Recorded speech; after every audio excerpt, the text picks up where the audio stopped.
नमस्कार भाइयों बहनों। आज का वीडियो ये भी एक जानकारी है। तो कोई पूछ रहे थे अपने लिए कि उनके पास जो काला देव वगैरह इस तरीके के कई देव बताए उन्होंने, सोरो सोरो वाले बाबा, ये कोड़िया बाबा, इस तरीके के। तो वो कुछ पूछ रहे थे, तो उसके हिसाब से जो बता रहे थे वो अपना उन्होंने बताया था इस तरीके से।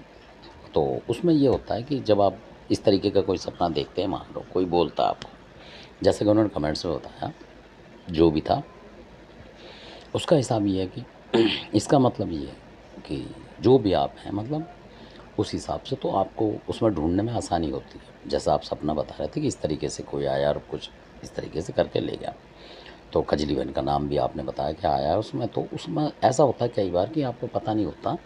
मान लो आप किसी भी उसमें हो, चाहे मतलब एससी में, एसटी में, किसी में भी हो आप बेशक, तो उस गणित को नहीं लगाएंगे आप, क्योंकि कई बार ऐसा होता है कि आपके गोत्रों में चौहान लगा होता है और काले देव के गोत्र में भी चौहान होता है। ये मानने वाली बात है, शायद किसी को पता नहीं होगा, बिल्कुल फैक्ट बात है ये।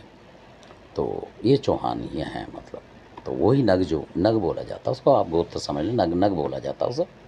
तो उस नग के अंदर जो होता है कई बार, और मतलब कौम विशेष के भी हिसाब से हो जाता है।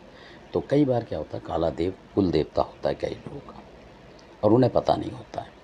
और कई बार आप देखेंगे कि जिन लोगों पे होता है उन पे सवारी भी आती होती है और काला देव आके उनके घर परिवार को बचाता भी है। तो आप समझ लें कि आपको बचा क्यों रहा है, वो इसलिए बचा रहा है कि आपके कुल का देवता है वो, और कुल में हानि नहीं होने देगा। तो काला देव पहला हाथ उसमें हमला करेगा आके, किसी भी चीज़ को जल्दी ज़बरदस्त तरीके से वार करेगा, बार बार आके पकड़ने के लिए। अगर आपके ऊपर सवारी में भी आते हैं तो भी, चाहे उस घर में मीरा है तब भी काला देव आएगा, उनसे भी आगे आके ये माननी पड़ेगी। तो आप समझ जाएं कि मीरा के यहाँ बेशक आपके यहाँ मुंडन हो रहा है, पर कुल देवता जो है काला देव है, ऐसा भी है। तो वो पूछ रहे थे इस वजह से, तो उसके मीरा जी के बारे में कि मुंडन होता है जी वही कुल देवता। मैंने कहा ऐसा ज़रूरी नहीं है, वो कुल देवता तो बन जाते हैं किसी तरीके से, अगले वीडियो बताऊंगा किसी में। तो कई बार ऐसा होता है कि कोई देवता कुल देवता होता है उसका पता नहीं लग पाता, काला देव भी कुल देवता होता है कई घरों में। और आपने वीडियो देखा, अच्छा लगे सब्सक्राइब शेयर करें, लाइक करें। धन्यवाद आपका।